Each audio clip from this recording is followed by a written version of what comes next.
ये लड़ाई हरियाणा प्रदेश के भविष्य को बचाने की लड़ाई है। ये लड़ाई हरियाणा के नौजवान के भविष्य को बचाने की लड़ाई है। ये लड़ाई हमारे किसान के और मजदूर के सम्मान को बचाने की लड़ाई है। ये लड़ाई बाबा साहब भीमराव अंबेडकर जी के संविधान को बचाने की लड़ाई है। ये लड़ाई हरियाणा के बड़े बुजुर्गों को आज से 1 महीने बाद देश में सबसे ज्यादा 6000 बुढ़ापा पेंशन दिलवाने की लड़ाई है।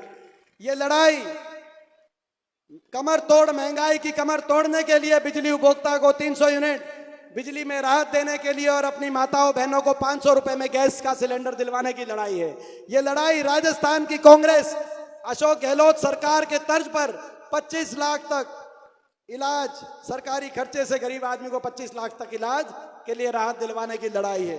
ये लड़ाई किसान को एमएसपी की गारंटी, कर्मचारी को ओल्ड पेंशन स्कीम दिलवाने की ये लड़ाई है। ये लड़ाई एससी समाज के हमारे परिवार, बैकवर्ड समाज के हमारे परिवार को दोबारा से 100 गज के प्लॉट की स्कीम की शुरुआत करके 100 गज के प्लॉट दिलवाने की और इंदिरा आवास योजना से गरीब जरूरतमंद को 3.5 लाख तक की आर्थिक सहायता से मकान दिलवाने की ये लड़ाई है।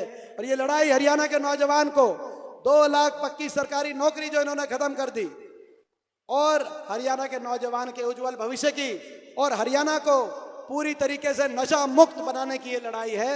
ये लड़ाई आदमपुर को विकास की तरफ, केवल होल्डिंग्स की तरफ नहीं, होल्डिंग्स में विकास ना दिखे। आदमपुर ये हल्का हमारा अपना हल्का है। ये हल्का आदमपुर हल्का ये हमारा अपना हल्का है। ये हमारा, मैं समझता हूं कि आप जानते हैं कि भाई हमारा लुदास गांव हमारा अपना गांव, हमारा पैतृक गांव, तो ये पूरा हल्का ये हमारा अपना हल्का है। और आपने उपचुनाव में इस पूरे इलाके में आसपास के पूरा जो हिसार का ये क्षेत्र है ये हमारा अपना क्षेत्र है।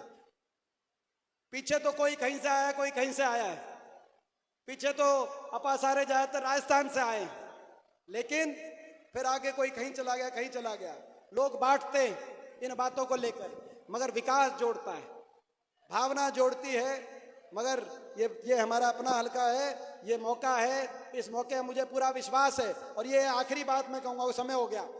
एक और बात मैं आपके बीच में कहने आया हूं, वोट काटुओं से बचना, वोट काटुओं से बचना। कई पार्टी ऐसी हैं, मैंने सिरसा रैली में कहा था दिसंबर में कि दुष्यंत चौटाला से बीजेपी ने समर्थन का समझौता हो गया, समझौता तोड़ने का।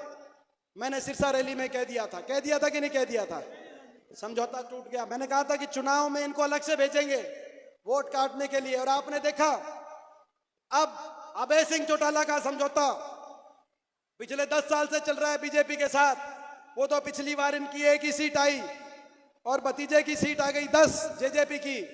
अगर इनकी 1 भी सीट इनसे ज्यादा आ जाती तो रेस लगाने को तैयार थे कि भाई बीजेपी को जाके कौन सा पहला समर्थन पत्र अपना पकड़ा के आता। आज आपने देख लिया पूरे सिरसा में बीजेपी ने, अभय सिंह चौटाला ने, गोपाल कांडा ने मिलकर टिकटें बांटी सिरसा में। और एक हमें दुख की बात है, मिलकर टिकटें बांटी, खुले तौर पे मिलकर चल रहे हैं। अब चोरी पकड़ी गई तो चोर चोर चिल्ला रहे हैं। चोरी तो पकड़ी गई आपकी, बहुत पहले पकड़ी गई। अभय सिंह जी को मैं कहना चाहता हूं, वोट काटू की जो जिम्मेदारी बीजेपी ने आपको दी है, लोग वो जिम्मेदारी पूरा नहीं करने देंगे। हरियाणा में 2 ही मुकाबले होंगे, कांग्रेस का बीजेपी के साथ मुकाबला होगा और जेजेपी और इनेलो का नोटा के साथ मुकाबला होगा। आज मैं उनको कहना चाहता हूं, ये वोट काटू उम्मीदवार आ सकते हैं, कहीं कहीं आ सकते हैं। सिरसा में क्या हुआ मैं कहना चाहता हूं, सिरसा के अंदर हमारे एक बैकवर्ड समाज के बीजेपी के जो उम्मीदवार अकेले, जो हमारे जांगीड़ ब्राह्मण समाज से अकेले उम्मीदवार थे प्रदेश में, उनको जो है कल आपने देखा उनकी टिकट काटने का काम गोपाल कांडा के पक्ष में वहां किया। नलवा में क्या हुआ आपने देखा, हमारे एक और बैकवर्ड समाज के उम्मीदवार की टिकट आपने देखा किसने काटने का काम किया नलवा से। आपने देखा वहां से टिकट काटने का काम किया। ये तो भाई इनके ये जो गठबंधन हमने आदमपुर में देख लिया था, ये गठबंधन उपचुनाव में ये गठबंधन देख लिया था, जब जयप्रकाश जी के खिलाफ सारी शक्तियां एक होकर आई थी आदमपुर में। बीजेपी, जेजेपी, इनेलो, कुलदीप बिश्नोई जी, ये सारी ताकतें एक होके आई थी उस उपचुनाव में, केवल एक मकसद के साथ कि हरियाणा में बदलाव ना हो। लेकिन अब ये दोबारा से सारी ताकतें आएंगी। इन वोट काटुओं का से बच के रहना। बच के रहोगे कि नहीं बच के रहोगे वोट काटुओं से? मैं बधाई देता हूं आपको। आज ये आपने यहां से शुरुआत करी है, ये आपकी मेहनत रंग लेके आएगी। बहुत बहुत धन्यवाद।